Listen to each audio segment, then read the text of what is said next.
from one to the next, to the next, to the next. So make probes, make pylons, warp in units, attack or defend, and I'll go into each one really quickly. I know we're not talking about this, but I've actually integrated in check observer. It sounds kind of dumb, but I've kind of went into that crazy set where I'm okay. Made probes, made pylons, warped in units. Alright, I'm going to defend my base. No reason to go out right now. Alright, check my observer. What I see. We're looking for whatever. It goes from there. So I have it as my mental checklist from my pattern of cycling. As soon as I do one thing, as soon as one probe finishes, it restarts the cycle, and therefore I have to relook at my observer at that point in time. So one thing I've done to help me really to get past the where the hell is my observer is hockey it. One thing I've never really done in the past so much, because I've used all my hotkeys, is give my observer a hotkey, specifically 9 on my keyboard. But that's going to help me, so I could just, instead of looking for the observer where here it was last, or even I could even look at the map where the vision of the observer is and still not find the observer. I just know it's somewhere in that area. Like, okay, it should be somewhere here. I have vision, but I don't see it. And I just tab it with my hotkey. I have instant access. I have control over it now. And then I'm looking for tech. I always make a good amount of observers. I usually make about 3 in Protoss versus Terran. Protoss versus Zerg I usually make 2 because I don't really need one as much because drops are not as common in PvZ, otherwise I would. However, against mass mutalist play, I have to get more observers. So I usually go to 3 observers. So why? So I can see which direction the OP is coming from, or rather the mutalists are coming from. And I can get my blink stalkers, to get those handicap, slow ass moving units to where I need them to go. It's pretty bad when they're walking through your wall like a tower defense, and you're trying to get them in position to kill some mutalists, and the mutalists just fly at the speed of light and avoid everything because they're flying. They can fly over everything, sit in the back of your dead space in the back of the map, and you can't attack them because you have stalkers, and we're having like a stare tank contest or something. It's pretty annoying. So you definitely need observers in PvZ. Every matchup you need observers, but the whole point of this is to talk about the control over it and checking. Keep it a hotkey. Make sure to tab back and forth through it. And there are timings. We won't talk about the timing so much, but the timings, keep it in your head when to look for tack, for example. Okay, my opponent will have Spire by around 8.5 minutes, 9 minutes if he's rushing it. Let me look for the observer. Let me use the observer at this time, the 9-minute mark, and look for the Spire. If I don't see Spire, he's going into X or whatever the case is, and this helps you figure out what he's doing. So this is an example of using camera control, using the vision to not really play defensively, but more tactically. You're observing what's going on, and you're going to react. This isn't really playing defense. You're looking around where the drops, being paranoid. This is active scouting. That's kind of what it is. It comes down to. It's just scouting. Very, very good control over your scouting. Now, going into that, like, do you think there would ever be a reason to get up to 5 or 6 observers in a game? I mean, if it didn't tie up the robotics facility, I definitely would. I mean, I would just pump them. They're not expensive by any means. Yeah. But the whole reasoning behind not pumping so many observers is I really need to not die. I need to get I need to get that Colossus out. Or I need to get the Immortal out. I want to do some harass. So I need to get a Warp Prism. I just can't keep one building churning full of observers. It's not the fact that it's expensive, and I would love 6 observers. Don't get me wrong. Especially if one dies, I have backup plans. But I really need to. I can't wait too long on getting those core units like the Colossus or the Immortal. Primarily because one, they take forever to begin with. Immortal is like 50 seconds. Colossus is 70 seconds, if I'm not completely wrong. Even observers take a while. Yeah, even with Chrono Boost, sure. But even if you get one Immortal or one Colossus out, that still loses to one Marauder. He's not going to care you have one Colossus. You need numbers. You need 3 Colossus. You need 3 or 4 Immortals. So now you have to take 70 seconds and multiply it by 4. Now it's going to be a couple minutes. So a couple minutes, and Terran's already doing his push. So it really comes down to timing. That's to answer your question in the best way I can. I would love 6 observers, but I don't want to tie up the one building that's really making my strong core tier 3 units that are going to keep me in this game against the Terrans tier 1. So that's the only reason I wouldn't make the sick number of observers that I would like to. And then, do you ever get the speed upgrade for them? Like before late game when you just have nothing else to spend your money on? That's a great question, and there is one I found use for it, but it's kind of a weird predicament. So I'm going to tell you the situation, and you can understand it. I was going Colossus and PvZ. I got the robotics bay and everything, and as soon as I got my bay down for the Colossus, I see Mass Mutalisk. Just like, of course. So, the one thing you're not going to be doing in PvZ against Mass Mutalisk is making Colossus.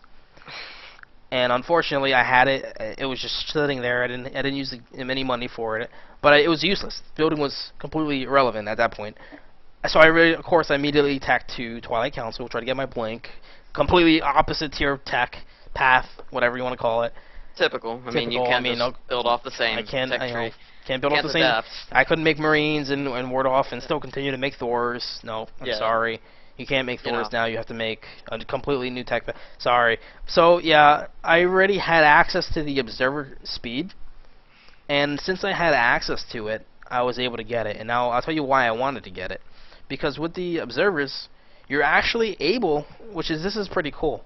I like this a lot, but I would never get a robotics bay just to get the upgrade, if that makes sense. Is the observer is actually has a speed to keep up with flying Mutalisks. I could see exactly where he was going with the Mutas at all times, because my Muta was just following him. Well, I mean, with that, I would say it would be worth it to get the robotics bay. It's too expensive. I mean, you can't afford it. How much is the upgrade? The upgrade, it's pretty cheap. I think the upgrade's 100, or 150, 150. Something along those lines. Okay, so at worst case scenario, 350, 350 for an upgrade that enables you to save yourself who knows how many resources, and even just like, I don't know, if you lose probably 8 probes, you've probably paid that already. I mean, it maybe has use for it. You can see in my scenario where I already made the robotics bay prior to seeing Mass Mutas. You would want to get it regardless. Regardless, I mean, at that point I was already. I mean, it would just. Right. It would come down to whether or not you could afford it. Yes. And that's what it comes down to. In the early game, in the mid game, you're pretty tight. Of course, you play Protoss. Yeah. Compared to all the Zerg and Terran, how does your money feel? Do you ever feel like, wow, I have a lot of money? Well, sometimes if I've been, in the watching early a battle for 3 minutes and trying to force field. I feel like I'm looking for change under the couch as a Protoss player. Like I can't. Yeah. I have to cut probes purposely to get a warp in or a building. I can't warp in units because I need to make a building. That's out of the other races. No problem. You're banking money and it's okay. Not mentioning any names, Zerg. But yeah, I mean that's kind of the situation. Protoss, it's unheard of. It was bad if you have 200 minerals in the early game. That's terrible. I mean, I would look at that and be like, I don't have 7 minerals. Something's wrong. I'm not hearing the no minerals every second of the game, and that's really what it comes down to. As a Protoss, you're really strapped for cash, and you said it yourself, 350, 350, whatever the numbers you want to throw out there, but that's a lot. I mean, it doesn't sound like a lot, but as a Protoss player, it really is a lot. For Zerg and Terran, it sounds like nothing.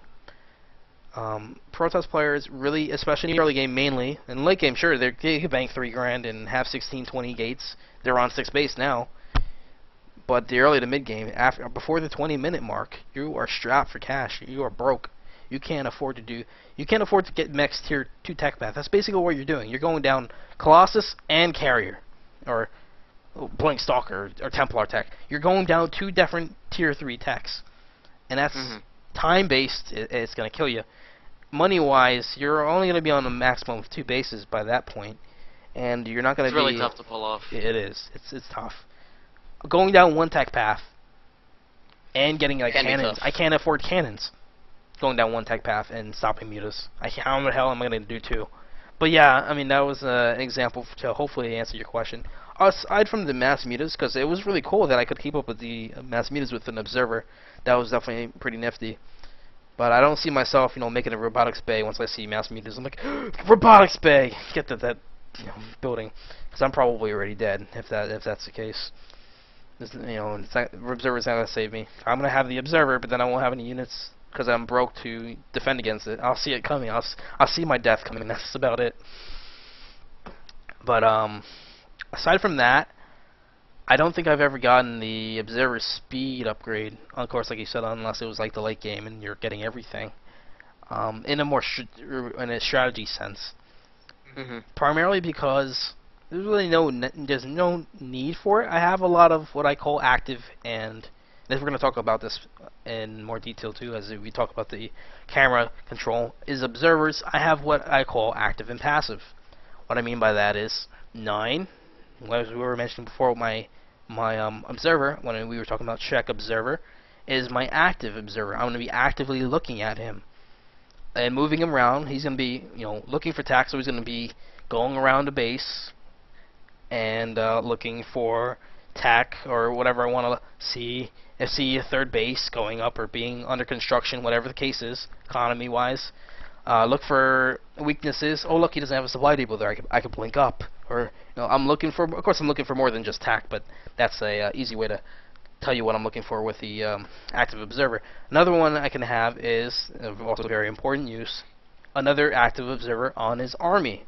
Now, here's one thing I've gotten a ton better at that I used to suck at, and people do this all the time. People used to. It's very good to keep your observer on an opponent's army. Do you agree, Jshore? I mean, it's free scouting. It tells you where they are. Yeah. It tells you if they've gotten some new unit that would be otherwise cloaked, such as a ghost or an infestor running into your base. Wouldn't be good.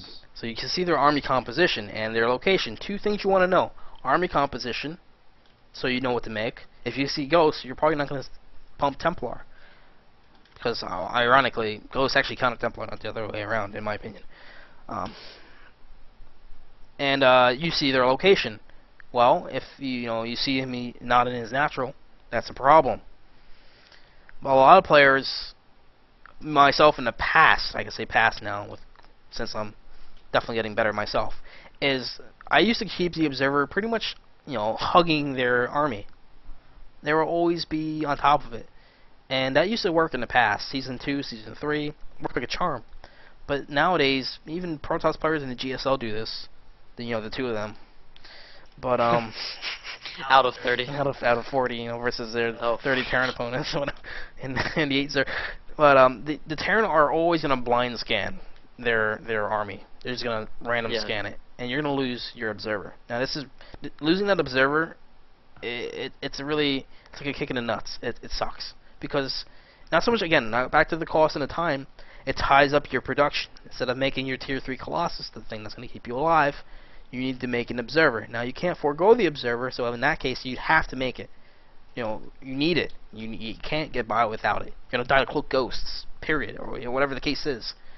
But this is something that's been really problematic, because I know I'm in a position, for example, where I need Colossus ASAP, but I've lost my observer. So I'll try to get the Colossus out, and then I won't know when his army's gonna hit me, and I'm like I take a big risk, because I have no vision, and it sucks. Now what I've been doing, I would recommend Protoss players do, and to help out their camera control and keeping that camera control, is, and here's the kicker. It goes back to saving your observer and being a better player with camera control. Active observers, spending time with that observer. And what I do, I keep them as far away as I possibly can. Here's a pro tip right here. I'm going to try and describe this. Most players will keep the observer on top of the middle of the ball of the army. Oh, I said that so fast. Did that make sense? Yes. Okay. So he has a giant ball, a giant Marine Marauder ball, and you put the observer right in the middle. He scans it, it dies.